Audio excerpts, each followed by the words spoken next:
Bonjour à tous, nous sommes le vendredi 5 mars et ce sont les bons plans du market.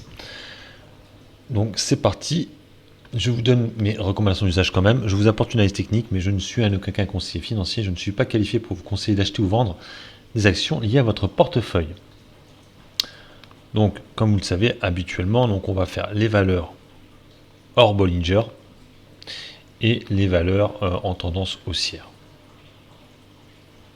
Donc on va commencer par les valeurs hors Bollinger.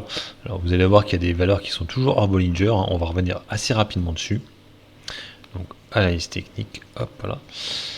Donc alors effectivement celles qui sont déjà, c'est NJ hein, qui est toujours hors des Bollinger. Ça fait 1, 2, 3, 4, 5 jours qu'on est hors des Bollinger. On est en survente de malade. Bon vous voyez, on a rebondi quand même au jour de hier. Mais ça n'a pas tenu et ça a rechuté rapidement. Bon, c'est clair que là, bon, toujours pareil, il va y avoir un rebond à un moment donné. C'est vrai que niveau de la MACD, on est toujours sur une tendance baissière. Ça chute, ça n'arrête pas. Bon, 11,44 €. Voilà, pour essayer de rentrer une première fois dessus. Et après, on attend le rebond technique qui pour l'instant n'arrive pas. Ensuite, de hors Bollinger. Alors, on a aussi toujours Euronext aussi qui continue. Ça chute, ça n'arrête pas aussi hein, sur Euronext. C'est la troisième journée hein, qu'on est hors des Bollinger. Elle, pour le coup, n'a absolument pas rebondi. On est en survente depuis 2 jours maintenant. Bon, bref, c'est vrai qu'en ce moment, les hors Bollinger ne marchent pas tant que ça. On a pas mal de valeurs qui sortent des Bollinger et qui, malgré ça, continuent à chuter. 43,20 € moi pour rentrer sur la valeur. Après, à voir. On a Bastille Le Confort aussi. Le Confort, excusez-moi. Qui est sorti de sa Bollinger, ça fait 2 jours. Et là, on est en surachat. Survente, excusez-moi. Donc, c'est la première journée en survente aujourd'hui.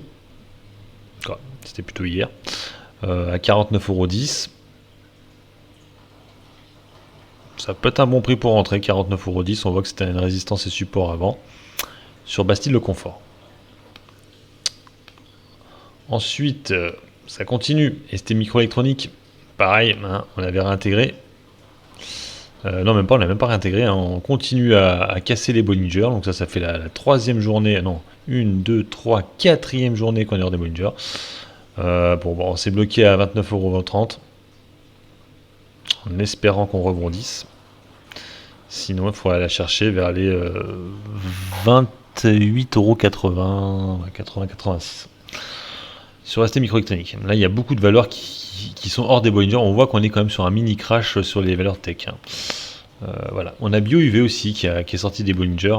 Alors le Bastille, Le Confort et BioUV ont signé un partenariat les deux. Et effectivement, voilà, on casse les Bollinger. Ça fait pas mal de fois. On avait déjà cassé les 6 €. Hein. Voilà. On les tenait avant les 6 €. Et là ils ont été cassés et voilà, on prend de la vitesse. Une tendance baissière vraiment qui se met en place. Hein. On n'était jamais repassé en dessous de ces niveaux-là depuis un bout de temps maintenant, hein, depuis le mois de novembre. Hein. Donc on pourrait essayer d'aller viser les 5 €. Bon, pour l'instant, c'est la première journée hors des Bollinger. On est en survente pour l'instant. Donc bon, soit c'est le rebond, soit ça continue et il faudrait la rechercher plutôt par là, vers les 5,44 €. En tout cas, la tendance baissière n'arrête pas. Hein, ça fait depuis le 15 janvier que ça n'arrête pas de descendre. Sur le dossier BioUV. Ensuite, Equinox aussi. Donc, ils ont annoncé des résultats. Hein. Equinox, c'est qui n'ont pas dû satisfaire les marchés du tout. Donc, ça s'est complètement effondré. Vous voyez, on est redescendu à 5,88 € après pour remonter finalement à 6,17 €. Bon, effectivement, c'est la deuxième journée qu'on est hors des Bollinger. On est en survente depuis aujourd'hui. Essayer de la prendre plutôt vers les 6 € et espérer un rebond. Alors là aussi, hein, ça fait 2 jours qu'on est hors des Bollinger. Elle n'a pas trop l'habitude de faire ça, celle-là, pour le coup, mais bon, hein, là, c'est là on voit que je dis sur les techs, on est vraiment sur des mauvaises tendances. Hein. Et puis c'est tout. Donc ça, c'était les valeurs hors Bollinger. Donc là, on va aller voir un peu les tendances haussières. Donc nous avons Spingard. attends, voilà. Spinguard, je sais pas comment ça dit. Bon, alors, celle-là, bon, je vous la donne quand même, mais c'est pas sûr à 100% parce que effectivement, je ne sais pas pourquoi il me l'a sorti.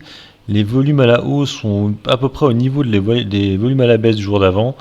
La seule chose intéressante, c'est qu'effectivement, on vient de repasser au-dessus de la MM20, mais on est vraiment limite. Donc, à voir, ça peut être une tendance haussière qui se met en place. C'est vrai que bon, on est souvent sur des pullbacks, hein, ça peut être la fin du pullback et remonter ici. Il faudra vraiment que demain, ça monte avec pas mal de volume. On voit que sur la MACD, on est toujours sur une tendance un peu baissière quand même. Prodware. Donc Prodware, alors je crois qu'il y avait les résultats qui sont tombés, donc ce qui explique cette belle hausse. Alors effectivement, on casse la moyenne mobile sur 20 jours. Il n'y a pas vraiment de gap, il y a un gap. S'il y a un gap. Alors le truc c'est que bon, on a un comblement de gap ici à 6,66€. Bon, pour l'instant on l'a pas comblé, donc du coup c'est vrai que ça fait pas une hausse de malade à voir. En tout cas voilà, on a cassé la moyenne mobile sur 20 jours aujourd'hui en hausse. Avec un retour des volumes pour le coup et une fin de tendance négative sur la MACD qui pourrait repartir en tendance haussière. Donc à voir avec ce gap là. Donc on a déjà comblé ce gap à 6,66€. On pourrait essayer d'en reprendre à 6,30€.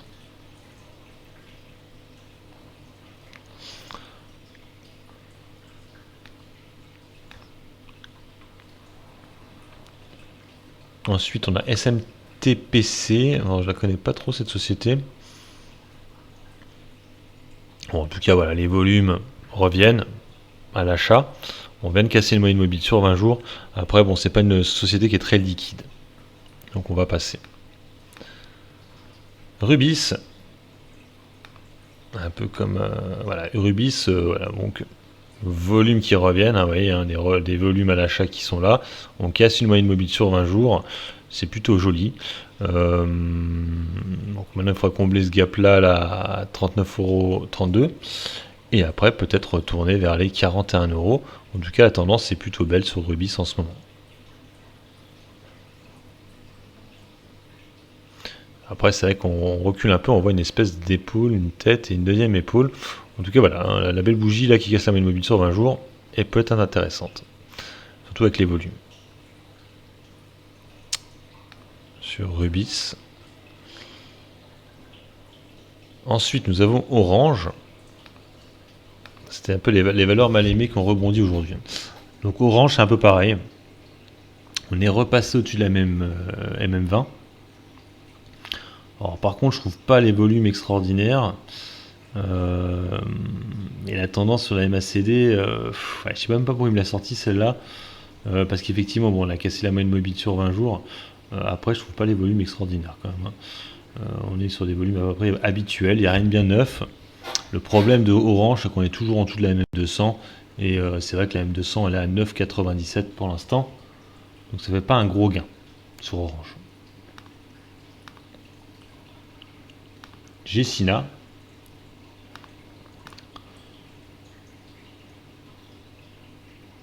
Alors Gecina, pourquoi il me l'a sorti?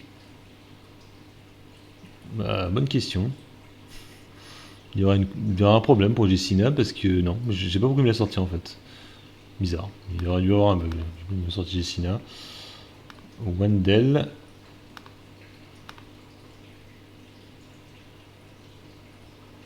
Bon, Wendell, bon, pareil. Bon, on vient de casser la moyenne mobile sur 20 jours. Bon, les volumes, c'est pareil, c'est pas extraordinaire. Bon, après, c'est une valeur qui est pas très liquide. Donc bon, on va faire comme si on n'avait pas vu. Alors, effectivement, quelqu'un m'en a parlé. On va parler rapidement de Alphen.